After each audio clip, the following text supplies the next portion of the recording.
We're inside an interrogation room in Guantánamo Bay prison. A man is confessing to planning an attack on the CN Tower in Toronto, but he doesn't even know what that is. He's never seen it, never even talked about it.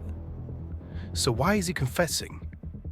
Because US interrogators are telling him if he doesn't talk, they'll bring his mother to this all-male prison and do bad things to her. They know he's innocent, but if they can get him to confess, they can justify everything they've done to him up to this moment. It all begins with a phone call in December 1998, the phone call that will forever change his life.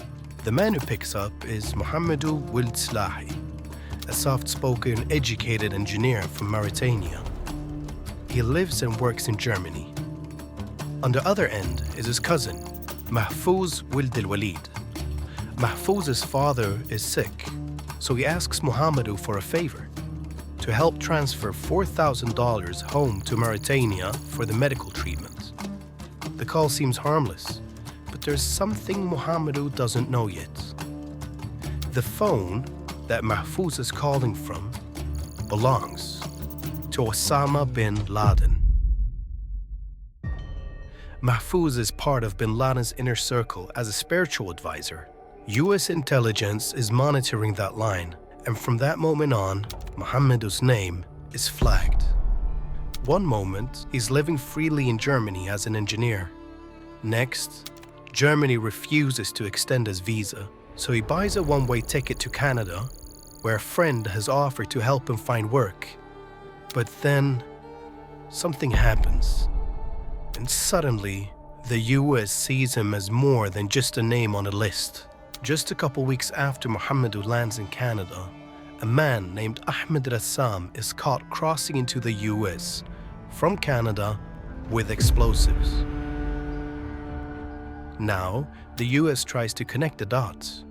A man who just a year earlier received a call from bin Laden's phone, sends money to the father of an associate of bin Laden in Mauritania, books a one-way ticket to Canada, right before someone else is caught with a bomb there. Now, the theory is that Mohamedou is somehow the mastermind.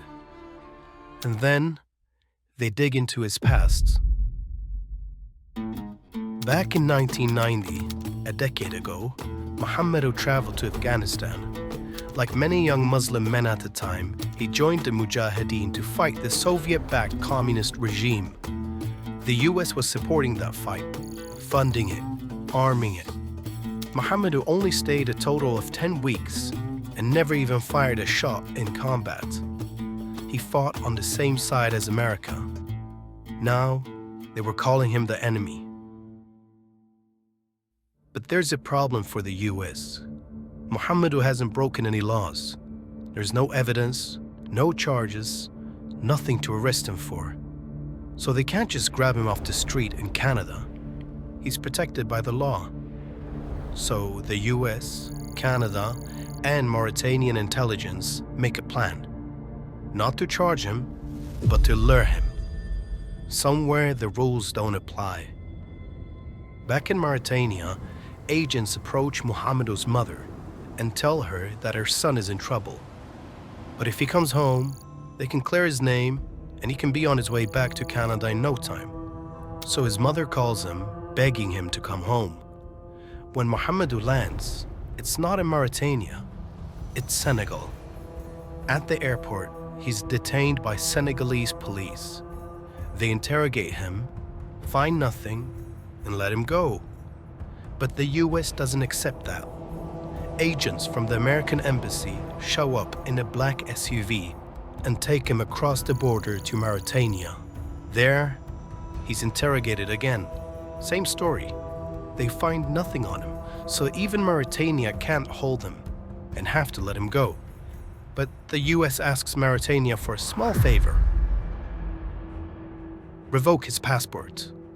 Now, Mohamedou is stuck, and just like that, his dream of building a life abroad is gone. And then,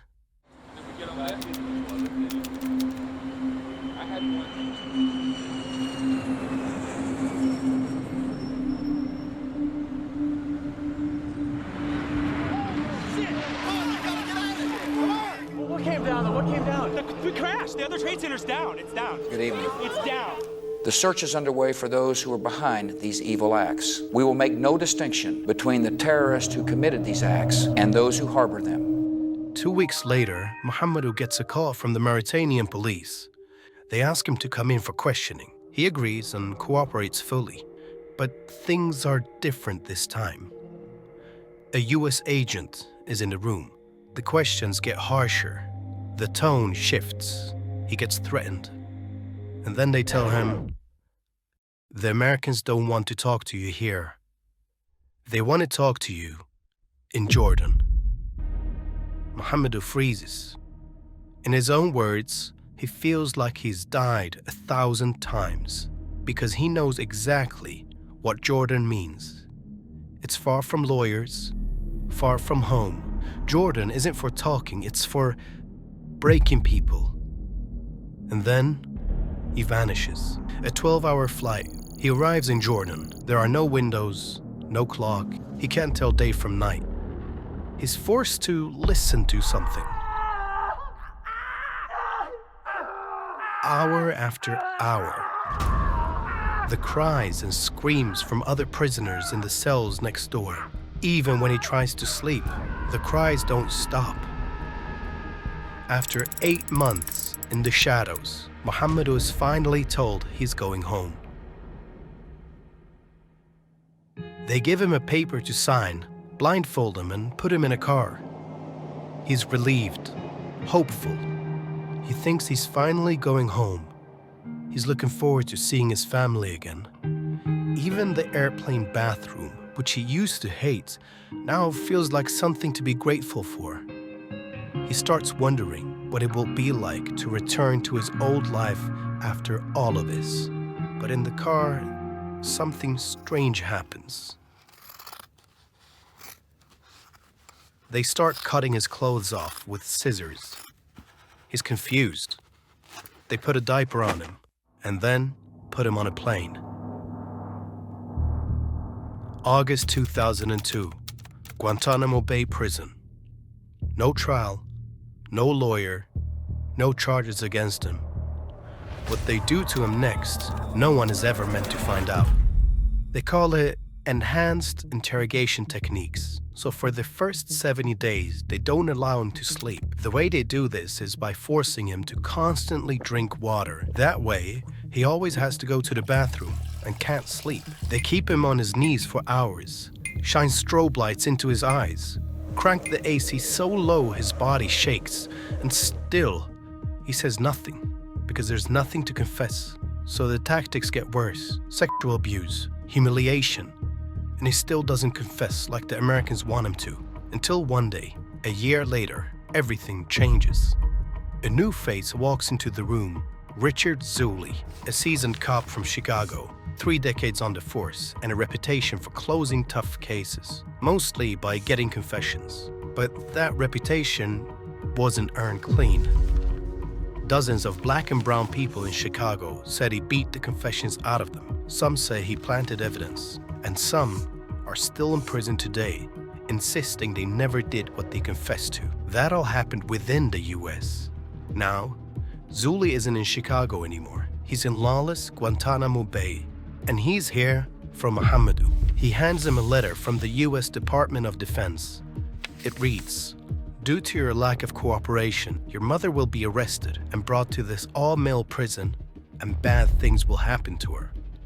Mohamedou breaks. He would later say, "I would have confessed to killing JFK at that point." So he confesses to whatever they want. He admits to being the mastermind behind Ahmed Ressam's plot, planning an attack on the CN Tower in Canada.